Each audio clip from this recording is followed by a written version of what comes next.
হ্যাঁ, এইটা স্পর্শকাতর, এটা আমি অস্বীকার করি না, কিন্তু দেখতে হবে এই স্পর্শকাতরতার উৎপত্তি কখন। এখন আমাদের ইংরেজি মিডিয়াম স্কুল চলছে, এটা তো কথা ছিল না।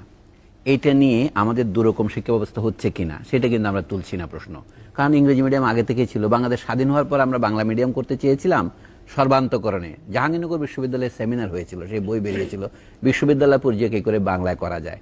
1954 সনের যে 21 দফা নির্বাচনের দাবি ছিল পূর্ব বাংলার সমস্ত রাজনৈতিক দলের, যারা মুসলিম লীগকে পরাস্ত করেছিল, তাদেরও দাবি ছিল, অন্যতম দাবি একটা বাংলা একাডেমি প্রতিষ্ঠা করতে হবে এবং পরীক্ষার জন্য আমরা যেটা পাকিস্তানের সেন্ট্রাল সুপিরিয়র সার্ভিস পরীক্ষার জন্য বাংলায় দেওয়া যায় ইত্যাদি দাবি ছিল। কিন্তু সেগুলি এখন গেল কোথায়? অর্থাৎ একটা বিবর্তনের মধ্যে গিয়েছে। শেখ হাসিনার প্রবন্ধটা অত্যন্ত বিচক্ষণ প্রবন্ধ, বন্ধুত্ব বহতা নদীর মতো, নদীতে বাদ দেওয়া হলে বন্ধুত্ব বাদ পড়ে। এই কথাটা কিন্তু আপনি চলে আসো ওখান থেকেই। আমি শিক্ষাও কিন্তু বহতা নদীর মতোই, এক জায়গায় থাকে না। যেটা বাংলাদেশের আগে ভারতে যে শিক্ষা ব্যবস্থা চালু ছিল মুসলমানদের মধ্যে, সেটা ছিল দর্শে নিজামিয়া বলতো। এটা অষ্টাদশ শতাব্দীর মাঝামাঝি লখনৌতে চালু হয়েছিল। সেই সিলেবাস অনুসরণ করেই মাদ্রাসা শিক্ষাগুলি হতো। কিন্তু 1857 সনের বিদ্রোহের পরে মৌলভী আহমদুল্লাহ বলে এক লোক যুদ্ধে অংশগ্রহণ করেছিলেন ইংরেজদের বিরুদ্ধে, শেষ পর্যন্ত তিনি শহীদ হয়েছেন, সেই 1858 সনের কথা বলছি। তারপরে 10 বছর পরে ভারতের মৌলবীরা এই যে দেওবন্দ নামক জায়গায়, আলিগড় থেকে একটু দূরে, এখানে তারা এটা স্থাপন করেন উত্তরপ্রদেশে। সেইটাই অনুসরণ করে বাংলাদেশ সহ অনেক দেশেই। কিন্তু আমাদের এই যে হাটহাজারী মাদ্রাসার বড় আলেম যিনি আল্লামা আহমদ শফি, তিনি গতকাল মোনাজাত পরিচালনা করেছেন প্রধানমন্ত্রী সেই ওখানে। আমাদের জিনিসটা হচ্ছে কি, দেখা যাচ্ছে এইটাই হচ্ছে হেফাজত ইসলামের সাথে কওমি মাদ্রাসার সম্পর্ক। কওমি মাদ্রাসার লোকদেরই আন্দোলন হিসেবে হেফাজত ইসলাম গড়ে ওঠে, কিন্তু মাঝখানে তাদের সাথে এটা ভুললে চলবে না। 2013 সনের 5ই মে যে ঘটনা ঘটেছিল, অথবা 6ই এপ্রিল তারা যে সমাবেশ করেছিলেন, তখন দেখা গিয়েছিল একটা অশুভ শক্তি দেখা দাঁড়িয়েছিল। সেটা হচ্ছে জামাত ইসলামের সাথে, যারা যুদ্ধাপরাধে অভিযুক্ত সরাসরি, এবং তাদেরকে সহায়তাকারী বিএনপি ছাড়াও এমনকি জেনারেল এরশাদও, ডক্টর জাফরুল্লাহ চৌধুরী তাদের পানি খাওয়াতে গিয়েছিলেন, এখন পরলোকগত কাজী জাফর আহমদ সাহেব মাথায় টুপি দিয়ে গিয়েছিলেন।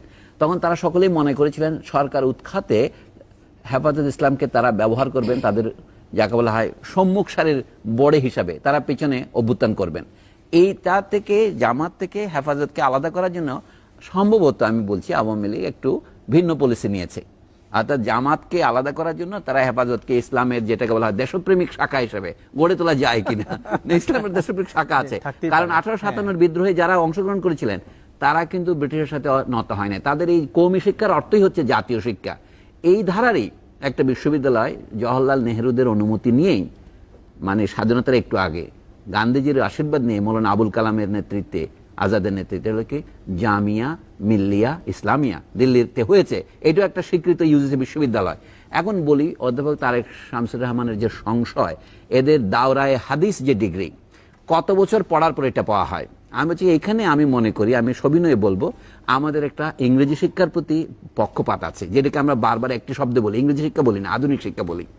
আধুনিক শিক্ষা মাত্রই ইংরেজি শিক্ষা, এটা হয়েছে আমাদের এখানে।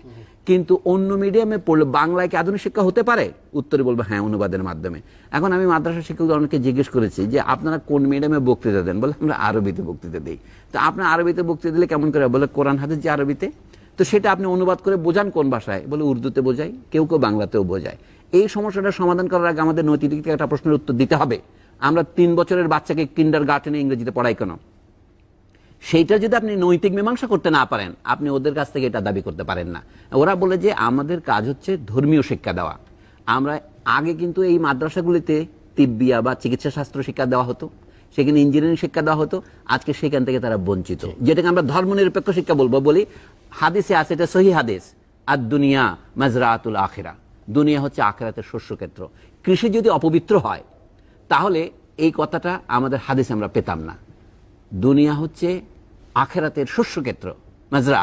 তা আমি বলি, তাহলে অনেকে পহেলা বৈশাখ উদযাপন করা উচিত কিনা অনুচিত, এই প্রশ্ন তোলে। ইসলামের দিক থেকে এই প্রশ্ন তোলা যেতে পারে না, কারণ এটা কৃষি সভ্যতার সাথে যুক্ত।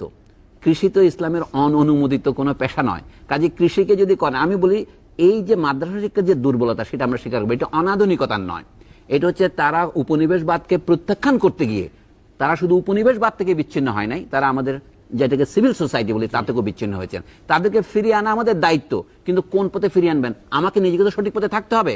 আমি এখনো উপনিবেশিক শিক্ষার মধ্যে ডুবেছি, জাতীয় শিক্ষা গড়ে তুলতে পারিনি। তাহলে আমি তাকে কোন নৈতিক অধিকারে বলবো? আমি তাদের সপক্ষে বলবো, আমি ওদের আলোচনা করে দেখি। ধরেন মৌলানা ফরিদউদ্দিন মাসুদ, যিনি এখন সরকারের পক্ষে কথা বলেন, তিনি একজন অত্যন্ত বিজ্ঞ আলেম, তিনি আল্লামা শফির ছাত্র বা কলিগ, তিনিও দেওবন্দ থেকে পড়ে এসছেন। এদের সাথে আমি আলাপ করে দেখেছি, এদের জ্ঞান অগাধ। মৌলানা আবুল কালাম আজাদ কোনো মাদ্রাসায় পড়েননি, কোনো বিশ্ববিদ্যালয়ে পড়েননি, রবীন্দ্রনাথ ঠাকুর কোনো বিশ্ববিদ্যালয়ে পড়েননি, এরা জিনিয়াস। কিন্তু আজাদের যে পরিমাণ জ্ঞান ছিল, শুধু history of philosophy eastern and western, Bharat সরকারের অধীনে যে বই বেরিয়েছে, যেটা সর্বপল্লী রাধাকৃষ্ণন এবং হুমায়ুন কবির সম্পাদনা করেছেন, সেটার ভূমিকা আজাদ লিখেছেন। ভারতবর্ষে জীবিত দ্বিতীয় কোনো দার্শনিক ছিল না ওরকম একটা ভূমিকা লিখতে পারে। তাহলে ওনাকে শায়কুল হিন্দ উপাধি দেওয়ার কথা ছিল। উনি কোনো মাদ্রাসায় পড়েননি, উনি জন্মেছেন মক্কায় কিন্তু মরেছেন ভারতে 70 বছর বয়সে। এই জন্য বলি, মাদ্রাসা শিক্ষার লোকেরা যে লেখাপড়া জানে না, এটা সঠিক নয়। বরঞ্চ আমি বলবো, আমি চ্যালেঞ্জ করব, তাদের সাথে আমাদের বিশ্ববিদ্যালয়ের অধ্যাপকেরা 5 জন পাবেন না, তর্কে পারবে। কিন্তু তারা ওখানে পড়ে আছে কি জন্য? ওই যে অধ্যাপক আক্তার যেমন সঠিক কথাই বলেছেন, তারা একজনে বিচ্ছিন্ন হয়ে আছে, তারা এটাকে প্রত্যাখ্যান করেছে। এটা তাদের জন্য খারাপ, এটা সবচেয়ে বেশি খারাপ আমাদের জন্য। ওই মনীষা থেকে আমরা বঞ্চিত হয়েছি। জি, এ নিয়ে আমরা আরো কথা বলবো। প্রিয় দর্শক, আমাদের সঙ্গে থাকুন। তর্কাতর্কিতে ছোট্ট বিরতি। আপনি সঠিক কথা বলেছেন যে পশ্চিমবঙ্গেও মাদ্রাসা সংস্কার হয়েছে, সেখানে হিন্দু ছেলেরাও পড়তে পারে। এখানে আমাদের একটা কথা স্বীকার করতে হবে, অকপটে আমাদের একটা অভিন্ন শিক্ষা ব্যবস্থা দরকার, এটাই আমাদের লক্ষ্য। কিন্তু আজকে তারেক শামসুর রহমান সাহেব যেভাবে বললেন যে এটা সংবিধানের বিরোধী হচ্ছে কিনা, আমরা যে এ লেভেল ও লেভেলকে স্বীকৃতি দিচ্ছি, এটা সংবিধানের বিরোধী হচ্ছে না কেন? কারণ এটা আন্তর্জাতিক সিলেবাস। কিন্তু আমরা খেয়াল করছি না এই মাদ্রাসার সিলেবাসটাও আন্তর্জাতিক, এটা ভিন্ন ভূ আন্তর্জাতিক, এটা ভারতীয়, এটা সৌদি আরবীয় এবং অন্য। তারা মদিনার বিশ্ববিদ্যালয়কে অনুসরণ করে এবং তারা দেওবন্দকে করে। আসল কথা হচ্ছে বিষয়টা কি, যেটা ধর্ম শিক্ষা।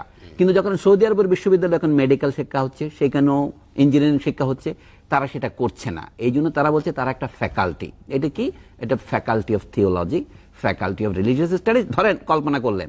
তো সেইটাতে আপনি বিশ্ববিদ্যালয়ে যদি ধর্মতত্ত্বে আরবিতে এমএ দিতে পারেন, আমরা অনেকে দেখেছি, সেখানে তাদেরকে দেবো না কেন?